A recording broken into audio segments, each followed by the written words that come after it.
Good evening, everybody, and welcome to this Monday, October 16th edition of the Burke Brigade. This is episode number 43 already. I'm Matthew Burke. I'm Jennifer Burke. And we are the Burke Brigade, brought to you by the Liberty Daily. Your conservative alternative to the Drudge Report. Go to thelibertydaily.com, recently rated the number one conservative news site in America.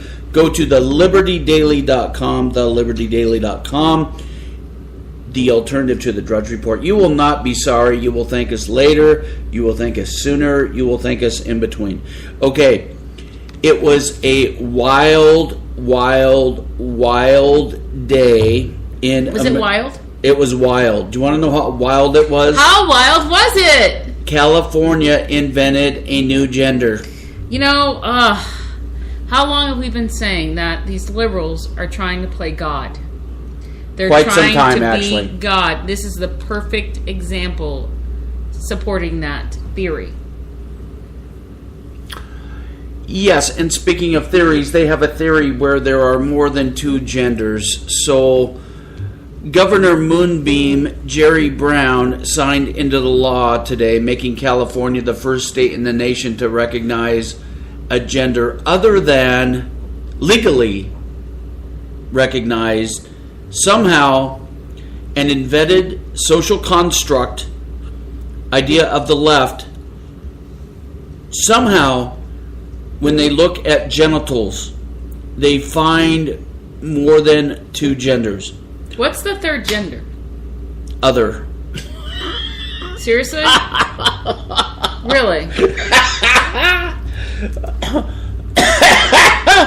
Or, I don't know what they call it. I can remember... Maybe non-binary? I remember back in the day when if you called someone a shem, cross between a she and a him, because you couldn't tell, that was considered an insult. So, of course, what we talk about often here on the Burke Brigade, this is cultural Marxism. 101. Cultural Marxism 101. You know, if you get a society so confused that they don't even know the difference between a male and a female, Satan is winning. Satan is winning. You don't even know which damn restroom to use, then, you've pretty much lost your culture. So, and your marbles. And your marbles. So this applies to state driver's licenses, birth certificates. Now, so what could possibly go wrong? And what's so you know what's going to happen? This is what's going to happen. These people are going to move from California to another state, and they're going to sue that state to recognize this third non-existent gender on their driver's license. Well, and really, it's discriminatory because Facebook, last time I checked, 57, I think. 57 different genders on Facebook. You know, so there are at least 53 or 54 genders that are being discriminated against now by California. How dare you, Jerry Moonbeam? You bigot! You racist, you bigot! So California, which I refer to as Mexifornia, but you know what? We're not going to blame illegal immigration on this. These are the pasty white Marxists that are doing this crap. Yes, and Moonbeam, what was he, governor in the 70s? Yeah, and was given that name by the people of California, who had some sense of sanity back then and recognized that his policies were from another planet. Hence the nickname Governor Moonbeam. And now California is so far off the deep end. They love him in California. And you know what? It's so crazy. Ronald Reagan had totally turned that state around too. And like the Bible says, a dog returning to its vomit. Right. They returned to Governor Moonbeam. This is what Arnold Schwarzenegger ushered in, Moonbeam Brown. Right. Speaking of Marxism, there was an excellent piece today, which was the headline on thelibertydaily.com during the morning. It's at The Federalist by David Byrne, or Bernie, I'm not sure how you pronounce it, Byrne. How Marxism fueled the national anthem protests at football games. And we've been saying this for quite some time now on the Burke Brigade in our 40-some-odd episodes.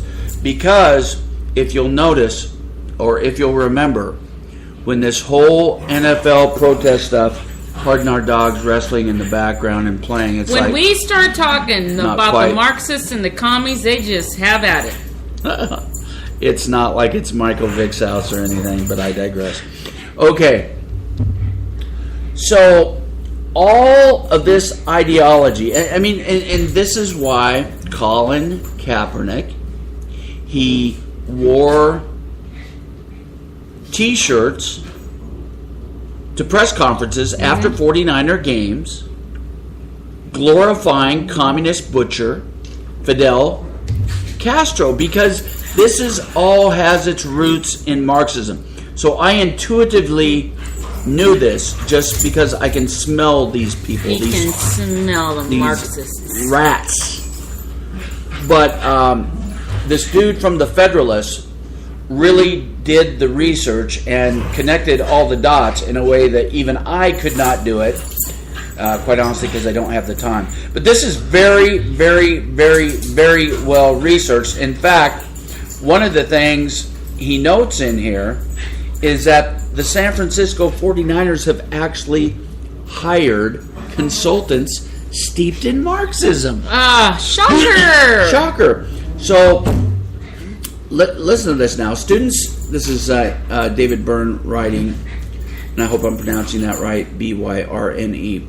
Students don't only exist in college classrooms. Edwards, let's see who this is. Harry Edwards, a professor of sociology.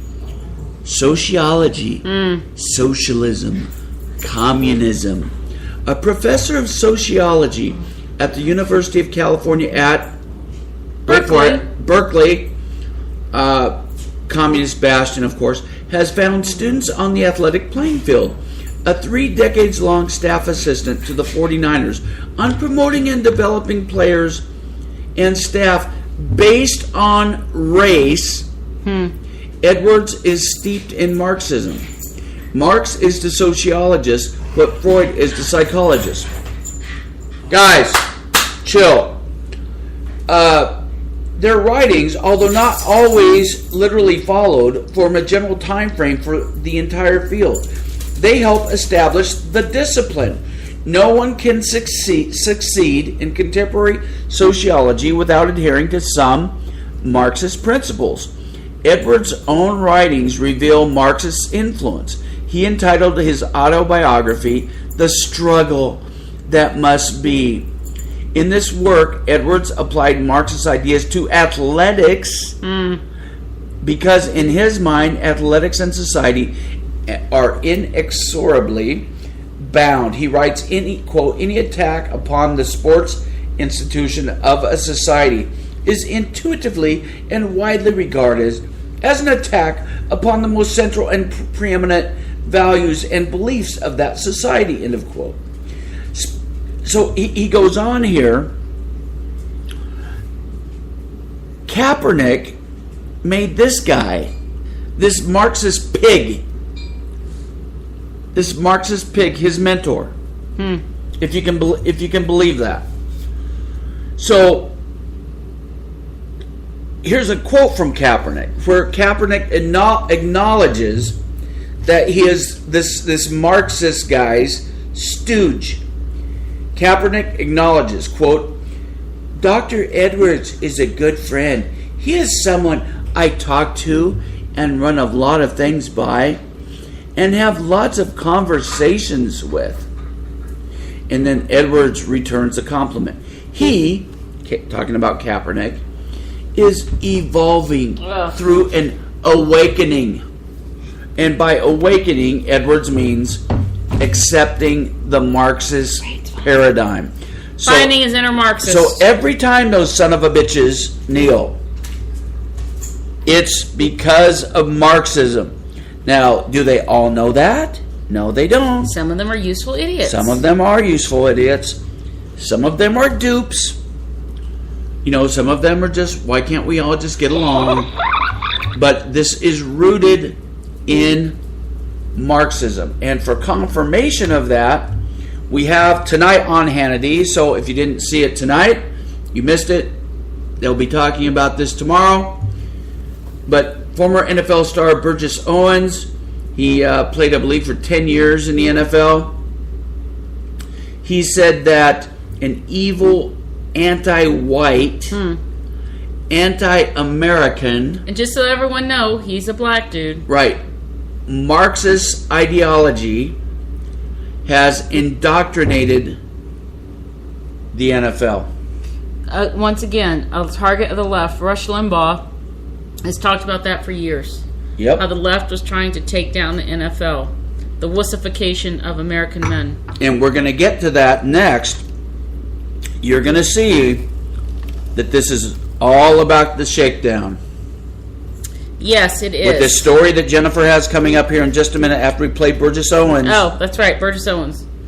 You're going to see that this is an Al Sharpton, Jesse Jackson style Barack Marxist Obama style shakedown. Shakedown. Like myself, I will. The White House, let's have this conversation. You gotta respect. If we can't unite on the men that fought, bled, and died fighting under that flag, and not respect that, we can't get to square one. Burgess. The vast majority of NFL players agree. I agree with Jack. We need to deal with solutions. And one of the biggest things we can do is identify what our problem is. We have a problem which we have a white Marxist organization that has indoctrinated our kids for the last 15 years with anti-white, anti-flag, anti-American. Everything you see on the sideline today has been flooded into our community, the liberal filth, for 15 years. It's liberal filth. Say it, brother. Say it. Amen. God, I love this guy. He's got this great new book out. Would you mind looking up the title of that one? called Black Entertainment Television. It's not BET. Okay, now listen to what he says about them.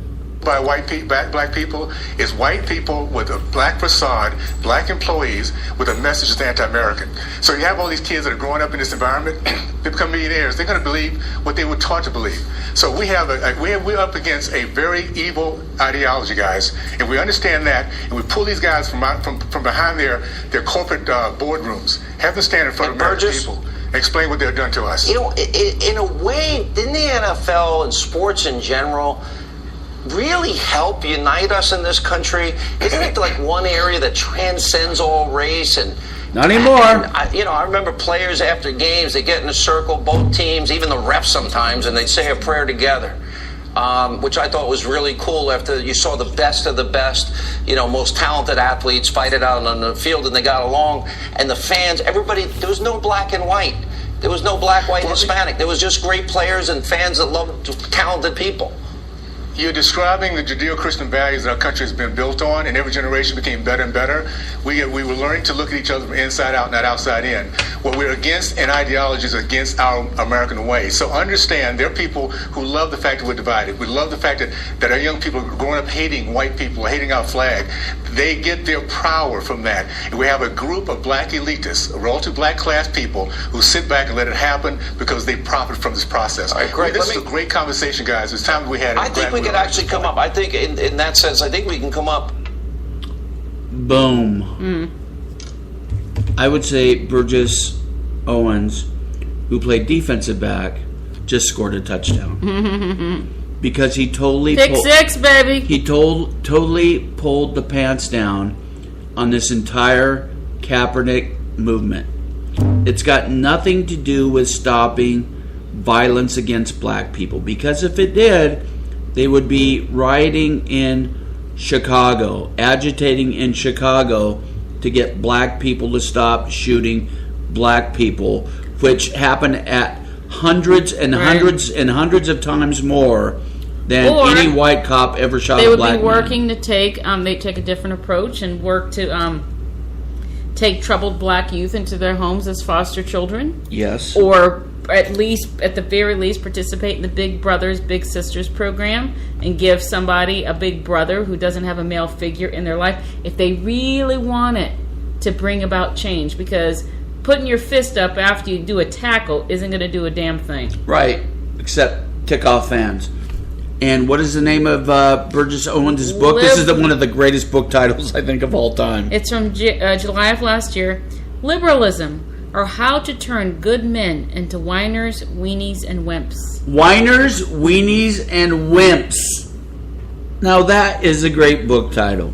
So that's available on Amazon or wherever you buy your books. I have not read it, but I think I'm going to order it because it sounds pretty damn good. Okay. So, NFL. Yes. So, proof NFL. positive. Connecting the dots here on the BURKE Brigade.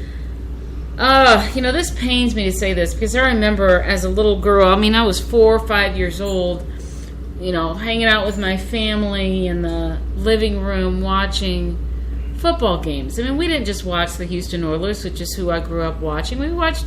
There was no cable back then, but we watched whatever games came on. It was part of the fabric of our family. It was what we did as a family. My best friend, when she would call me on a Sunday afternoon, she'd ask me, "What are you doing?" And then she'd pause and say, "I know what you're doing. It's Sunday. You're watching football." And so it just pains me that all this that Rush Limbaugh's warned about the NFL is coming true. So there are some players like Black Panther wannabe Michael Bennett from the Seattle Seahawks and his brother Martellus Bennett from the Chicago Bears now? Who's he with? Packers. He keeps Packers. I don't know. Yeah, he's with so many different teams I can't keep track. Have been leaning on the NFL to help bankroll their activism. They only make a couple of cool $1 a year. Some of them $10 million, $20 million, $30 million. But NFL bankroll our political activism. Increase the ticket prices if you need to off of Joe Schmo so you can bankroll our political leftism and activism. Yeah. And how much of this political activism is conservative activism? Yeah. Oh, that's right. Yeah. 0. Can you imagine if somebody like Philip Rivers went to the NFL and said, "I want you to help bankroll my pro-life movement, Family Research Council." Yeah, something like that, because he's a devout Catholic. No, so the NFL is going to bankroll a social active. There would be outrage from the left. The NFL is going to bankroll a social activism boot camp.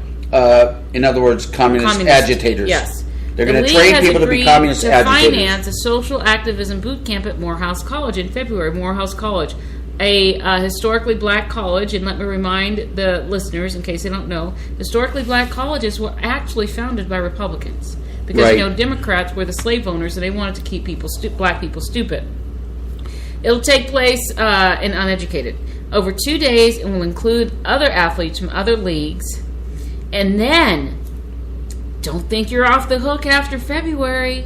The organizers of that curriculum will work with the players throughout the year to try and teach them to get their message out and be most effective with it.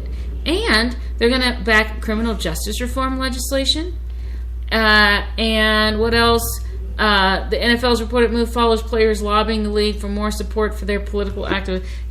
Talk about shooting yourself in the freaking foot. So basically, the NFL is becoming a PAC, a super PAC for the Democrat Party. Yeah. That's what's going on and here. This article for the Daily Caller ends by saying recent surveys have found Americans want professional athletes to keep their political activism off the field. This is after viewership of the NFL games have declined.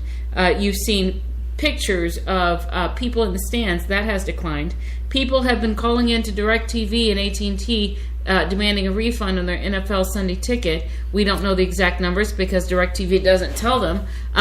There was an article a few weeks ago, someone saying that he was did the phones for ticket selling for some NFL team, and after that first week of the protest, he said, "I didn't sell one ticket, but I had a bunch of people calling in to complain and asking for refunds on their season tickets."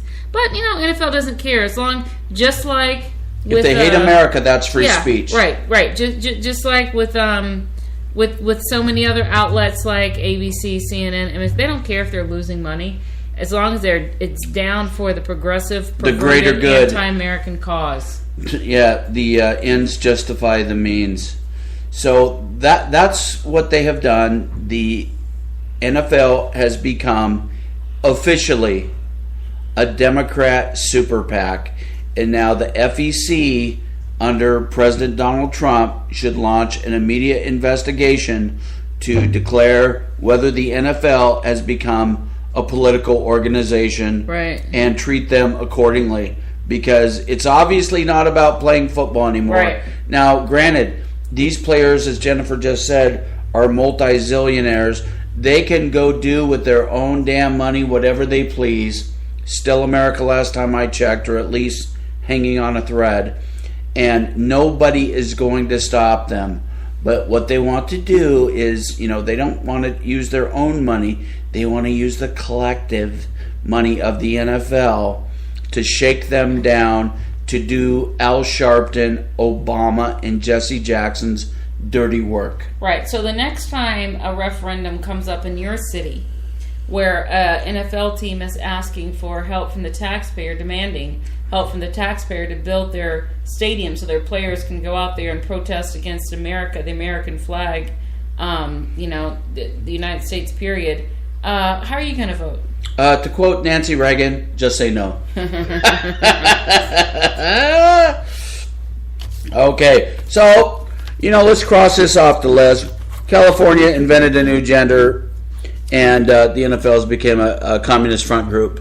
And but it's just another day. California's invented a new gender, and the NFL's been neutered. Right. Unfreaking real. Okay, going down these same paths.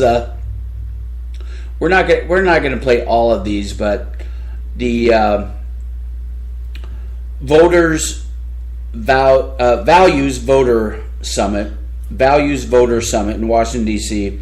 occurred Friday and then over the weekend. And here's Gary Bauer. He's a Christian conservative. He was formerly the head of the Family Research Council, and he is saying that the left, and this is absolutely true, I fact-checked it for you. Thanks, son. You're welcome. The left has become the American Taliban. And it's because they hate America. So they've all, like we said with Obama, when he talked about fundamental transformation of America. Why would you fundamentally transform something that you supposedly love? Right. Key proof there that he hated it. And my solution is, get the hell out. Yeah. That's always my solution. You don't like America? Get the hell out of my country. Dang it.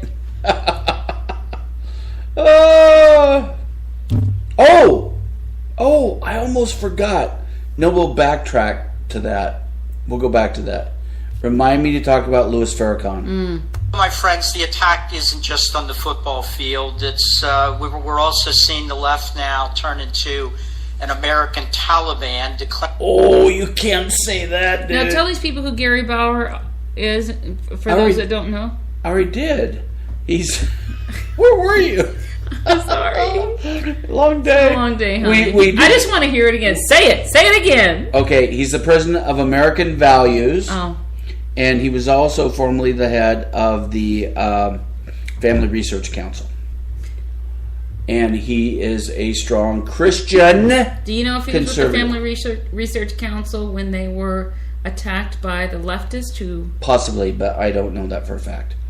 Okay, so he's saying here the left has become the Taliban. And what he's going to get into is, this stuff, the left's war on history, with Antifa and these violent leftists going after every statue, every monument, regardless. From the Confederate statues to George freaking Washington. Freaking Lee. Yeah, George Washington, Thomas Jefferson, doesn't matter. They want to destroy it all. It's because they hate America. And it started with the Ten Commandments. Them going after the Ten Commandments monuments, which are on the Supreme Court like 30-some-odd times. But I digress. Okay, here's Gary Bauer, and I thought this was one of the more powerful parts of the conference. Declaring war on our monuments. I don't know if you remember this, but it didn't start with Southern memorials. It started with the Ten Commandments.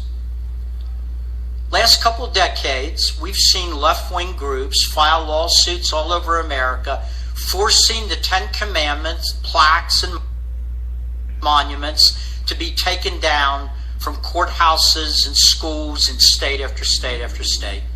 And a lot of people said, well, separation of church and state. I see their point. Then they went after the Southern monuments, right? Oh, Robert E. Lee, can't tolerate that. So they started changing the names of schools and streets, threw Lee into the grave again. Well, he needs to move over because now here comes Jefferson and Franklin and Washington and even Abraham Lincoln. Because the people doing this aren't just haters of the South. They're not just haters of Judeo-Christian values. They hate America. That's why they do these things. Yep. Spot on. That is exactly right. And that's ultimately their goal. They're trying to destroy America. And they're going after the heritage, the history first. Before you create this Marxist utopia, which, is code word for hellhole, you first have to clear out the history. Because any reading of history knows that communism sucks, that it results in mass graves, right? Massive starvation, yep, massive poverty, and you have to wipe out all history. Yep. You know what? I mean, years and years ago, I think this is 1994, I took a trip. I drove with a friend of mine from Houston to Boston. And I stopped in Charlottesville, Virginia. I went to Thomas Jefferson's Monticello. I went to the University of Virginia. We stopped in Philadelphia. We went to Independence Hall. We went to Faneuil Hall. We went to all these, historical places, all these places with different monuments. And as a black woman, I didn't look at, these statues and say, oh my gosh, I'm being oppressed by the statue existing. Obviously, you're an Uncle Tom. No. I recognize history. No history is perfect. No history is perfect, but we have, because human beings aren't perfect. Because human beings aren't perfect, and as you have always said, honey, America did not invent slavery, but we sure as hell ended it. We ended it in this country, right? But the Democrats want to rewrite so much of history because they are so much a part of the negative history in our country. And who brought America its slaves? Other blacks. Right, blacks. Just saying. Yeah, the Democrats, if you go to their website, they have the audacity to claim that they have been fighting for civil rights for decades. That, sir, is a lie. Yeah. And this is part of the reason why they want to rewrite history, is because they want to take their stains out of it and reinvent themselves to be something they're not. Yup. Okay. God, I want to play some Dana Lash. Okay, this is Dana Lash. Did you play her yesterday? No, I don't think so. This is Dana Lash. Did we play that on Friday? Does it bear repeating? Oh. I don't know. Whatever, hon. It's all good. I think it bears repeating. But by the way, Dana Lash, who is a NRA spokesperson, she is a staunch conservative, a real Tea Party American, not like some of the fake ones we know. She and her family have been harassed, threatened by violent leftists. So imagine this: they're against the Second Amendment because, guns cause violence somehow, these inanimate objects.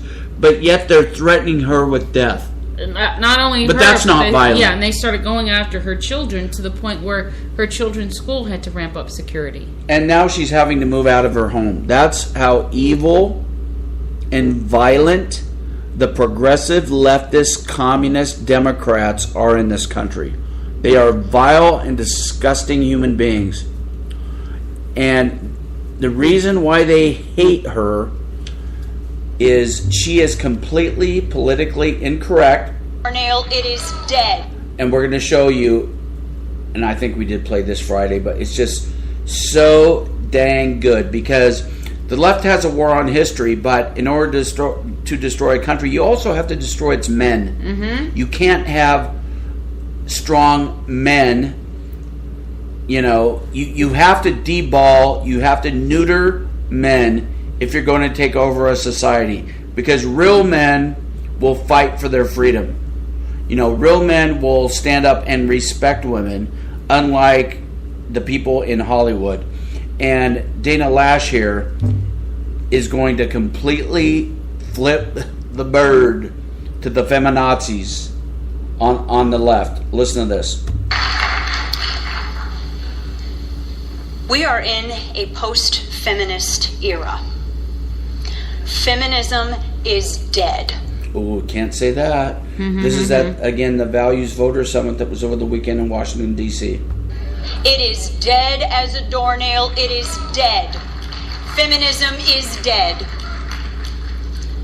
Third wave feminism has betrayed women. It has betrayed men. It has betrayed families. It has betrayed children. It has betrayed our culture. Third wave feminism exists to subjugate men. Period. They have replaced the patriarchy with the matriarchy. Can't say that. And they are not a good master. I look at this.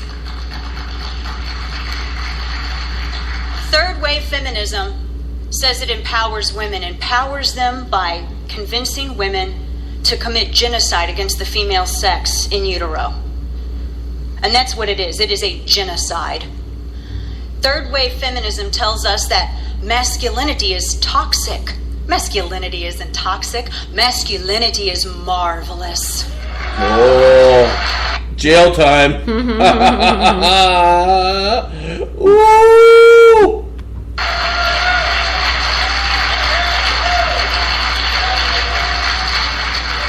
As a mother of sons, as a wife, as a granddaughter, as a daughter, men are wonderful and they are unappreciated. And you know what? You can mansplain all you want to because we womansplain enough. God bless you, men. That's awesome. That is so often. I mean, how hard against the grain did she go right there? Unfreaking believable. Okay, also at the Values Voter Summit in Washington, D.C. over the weekend, Sebastian Gorka, he was formerly a national security advisor to the president, and he says something here that is so politically incorrect that I've got to play it for you. We don't divide America.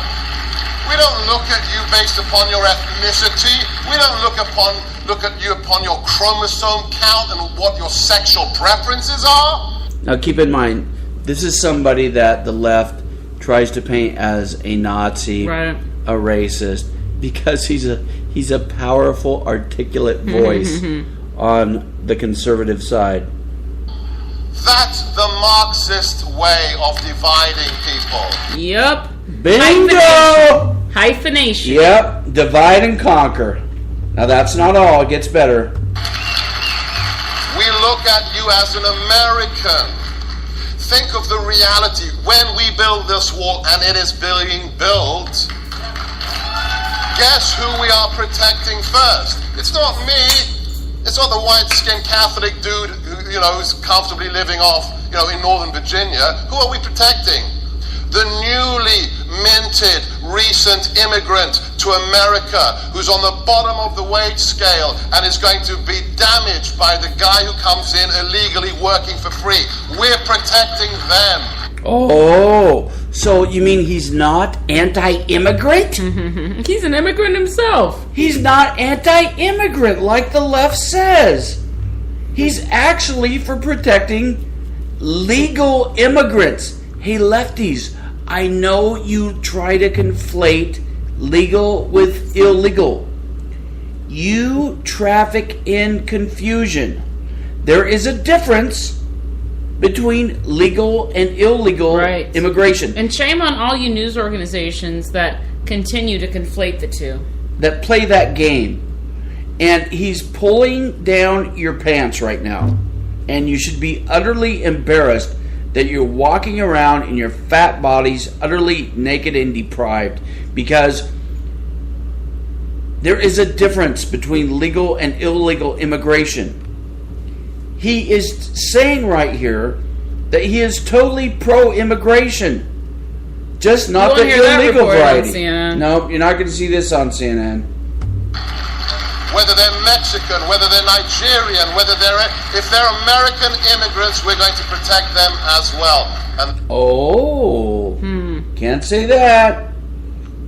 That's the priority the president has most in front of him every day, and I can assure you, the president takes one responsibility seriously above everything else, and that's keeping every single American in this country, whether you voted for him or not, keeping you safe.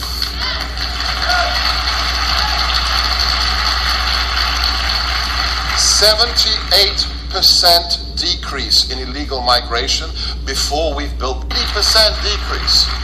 There's one Special Forces guy told me about what we're doing in the Middle East right now with our military unleashed. We are stacking the jihadis like cordwood. Okay? That's what this president is about, making you safe, and secondly, making sure that every single American has the chance to prosper. There's not going to be even immigrants. Okay, now here's the part of this that I wanted to play for you.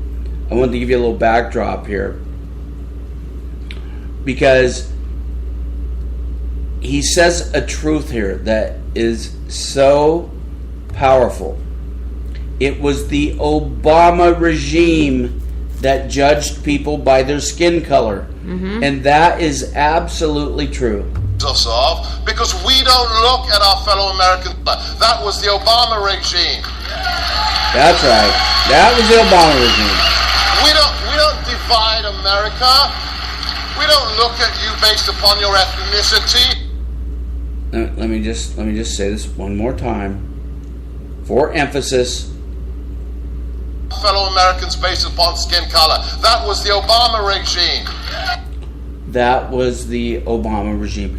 And we saw this time after time after time, didn't we? Yep. We saw it when the Black Panthers were outside the voting booths with billy clubs. Yep. And Eric Holder let them off by basically saying black people weren't capable of hate crimes. Right. That wasn't voter intimidation because, white people are not historically oppressed. Right. And so let's suppress them now, and that will somehow make a wrong a right, because in the left's eyes, two wrongs make a right. Or when he said, the cops acted stupidly when they kept the remember the beer summit? Yep. The one where the cop that Obama accused of being an idiotic racist actually helped Obama's elderly black professor friend down the stairs while Obama was doing his best George Jefferson impersonation. You racist. So it was the Obama regime that judged people by skin color, because that's what Marxists do. They divide, and they conquer. Okay, so another big story today was Bo Bergdahl, American trader Bo Bergdahl, who Obama traded in a terrorist swap for the Taliban 5, the most notorious terrorists that the Islamic terrorists had, leaders in the Islamic terrorist group. Obama gave them 5 terrorists from Gitmo in exchange for an American trader. He actually pleaded guilty today. Right, and this is after, remember, Susan Rice said he served with honor and distinction. Honor and distinction, because in her mind, that being a traitor like Obama, that is honor and distinction in their twisted anti-American minds. Obama had a ceremony in the Rose Garden with Bergdahl's family where his dad looked like a Taliban terrorist. Yep. The beard and all. And his dad even gave a hat tip in Arab. Did he say something I remember in that. Arabic? Yes. Or something like that? Yes. Yeah, and at the time, some of the people who were in the groups who were searching for Burke, who searched for Bergdahl after he left, said he went out in search of the Taliban. He wasn't just captured, he was looking for them. He was actually looking for them, and some people died in their quest to find him, yes. So, today he pled guilty. The deserter, the traitor, pled guilty. And did CNN even cover this? Did MSNBC even cover this? Where is the outrage that Obama freed an American traitor in exchange for letting loose his JV team? Right, who went on to continue to participate in terrorism. Yes. How many of those Taliban 5 are now killing Americans back on the battlefield? We may never know. So, the misbehavior charge, he was charged with misbehavior, desertion, and misbehavior before the enemy. The misbehavior charge carries a maximum penalty of life in prison, while the desertion charge is punishable by up to 5 years behind bars. They should throw away the freaking key. And put Obama in the cell with him.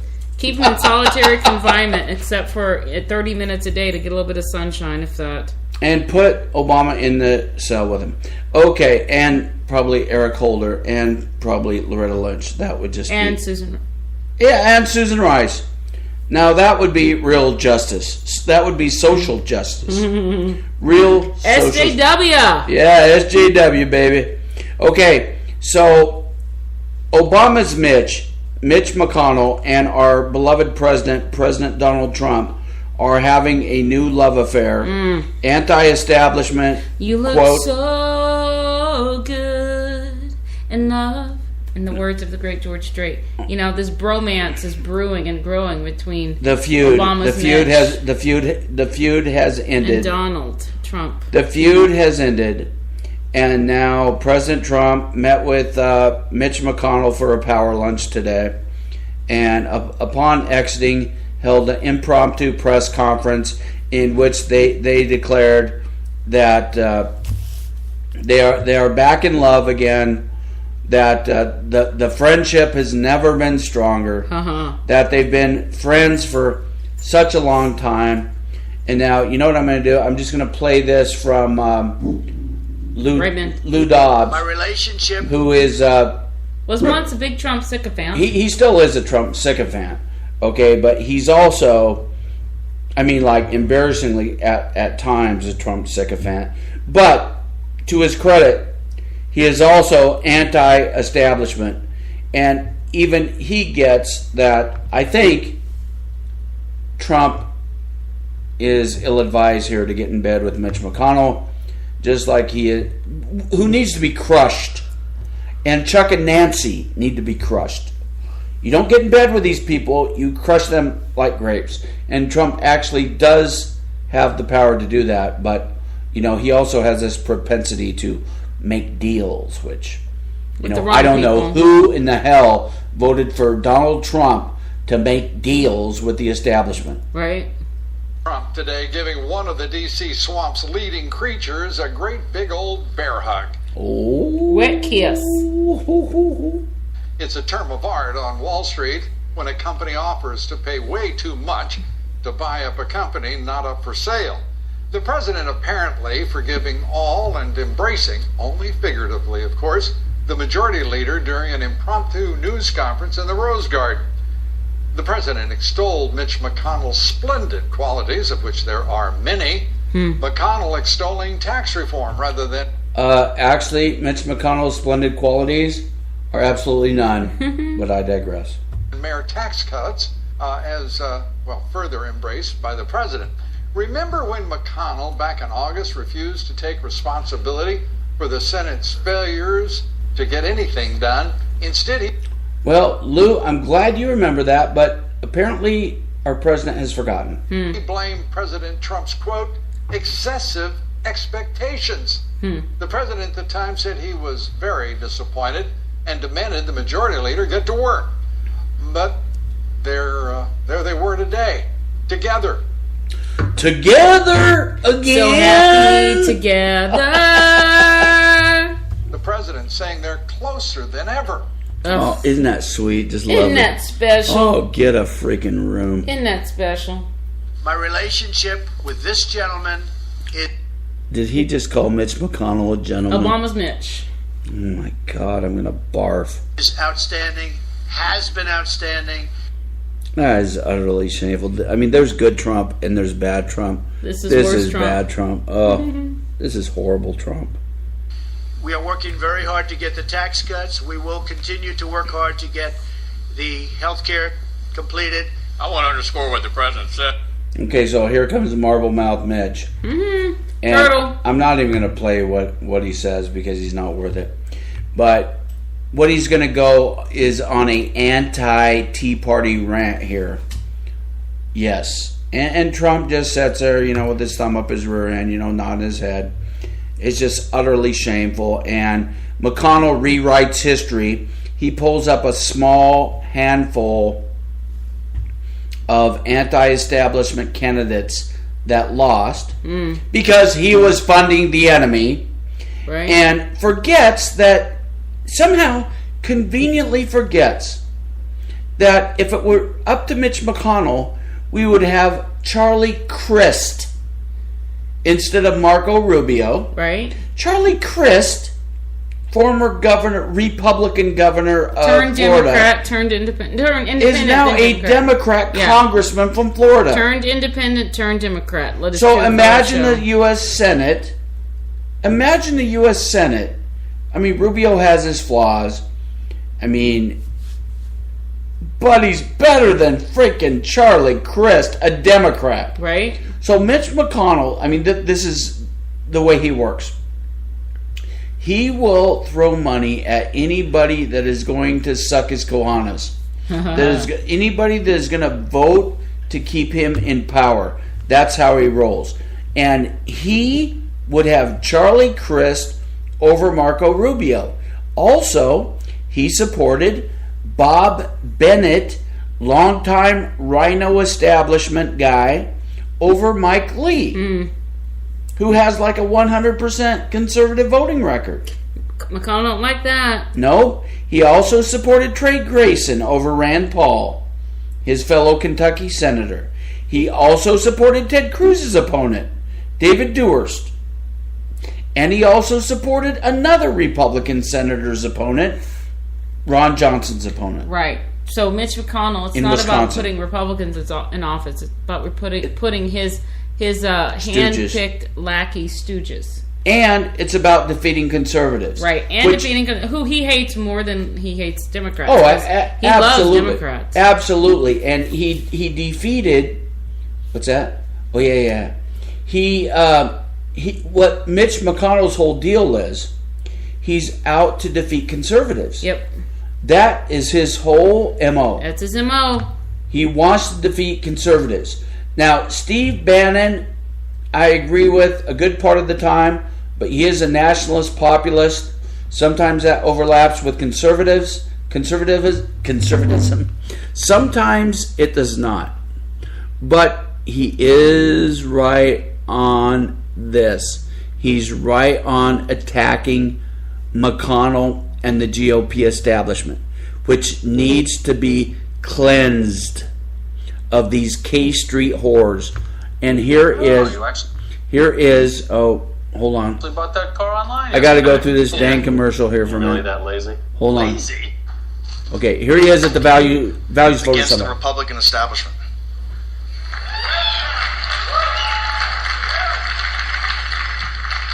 This is not my war. This is our war. This was Saturday. And you all didn't start it. The establishment started it. Amen. But I will tell you one thing. You all are going to finish it. Remember when McConnell declared war on the Tea Party? Yep. Yep. So that's what he's talking about. It was a war against the people.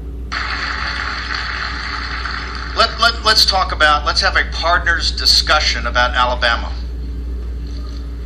In Alabama, the elites, the permanent political class as personified by Mitch McConnell. God, I love how he's not mincing words. And Stephen Law and Karl Rove and that clique that's been running this town for 30 or 40 years raised over $30 million to go after a good and righteous man, Judge Moore. And this was $30 million to defeat a Republican. Mm-hmm. I mean, the thing we have to realize, this isn't Mitch McConnell going after liberal Democrats. Right. This is him attacking a conservative Republican. I mean, they're not even supposed to get involved in primaries. money was not used to debate the great issues of the day. It was not to debate illegal immigration or America's foreign policy or Obamacare. That money was used to destroy Judge Moore and his family. Yep, that's what they do. The politics of personal destruction, as personified by the permanent political class, is the only way they can win.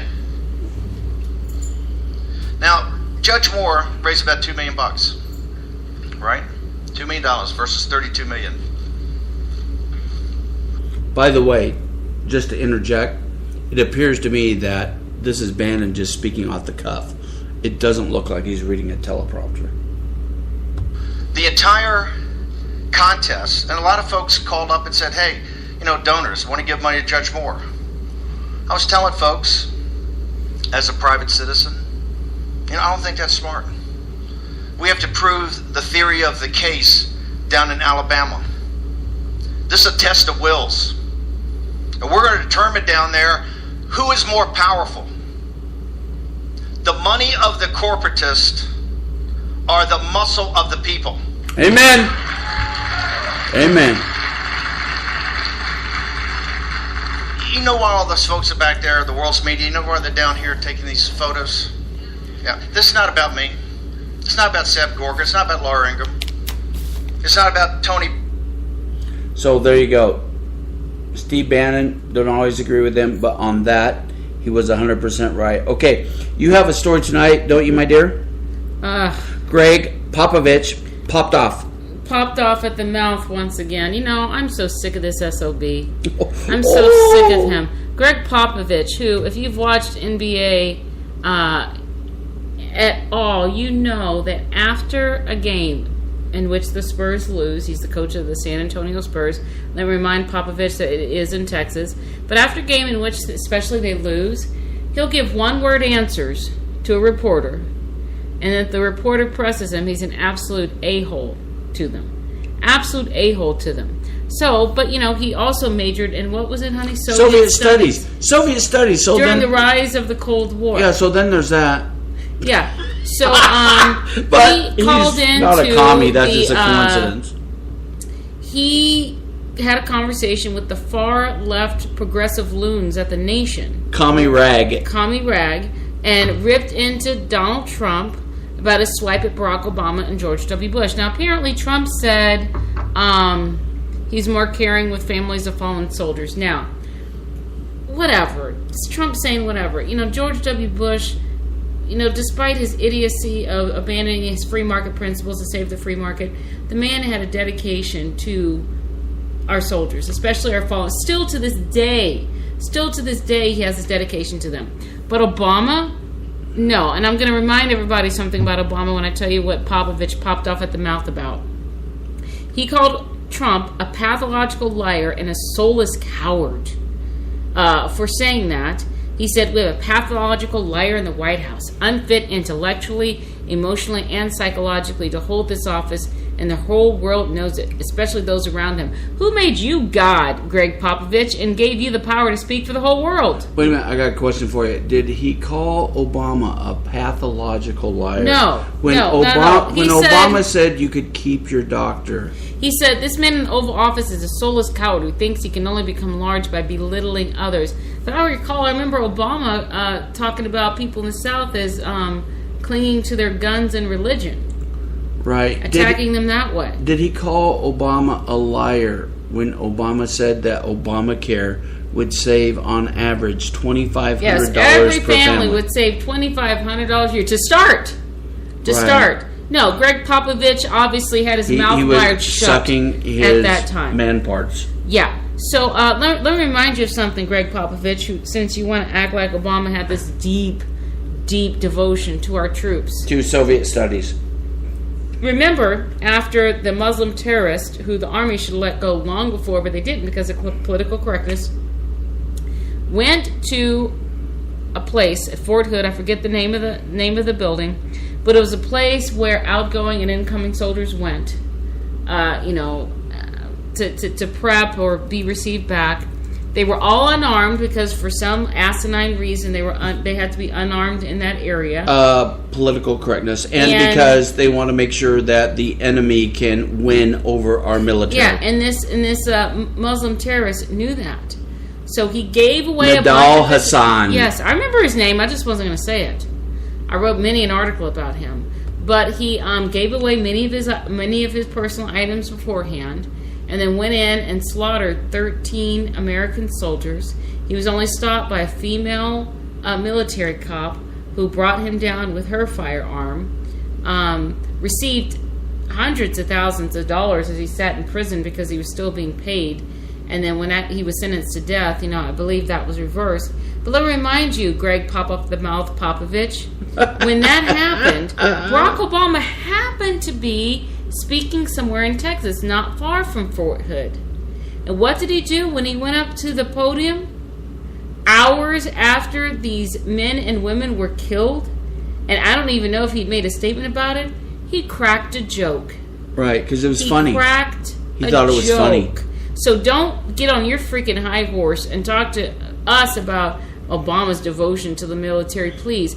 13 American soldiers were slaughtered on our soil by Muslim terrorists who remained in the army. While he was shouting Allahu Akbar. As he shouted Allahu Akbar, Obama denied Purple Heart benefits by calling this workplace violence instead of calling it what it was, and then he cracked a joke at his first speaking engagement after these people were killed. So we will be the last people to say that Donald Trump always tells the truth. We will also be the first to say that he does traffic often in hyperbole and exaggeration.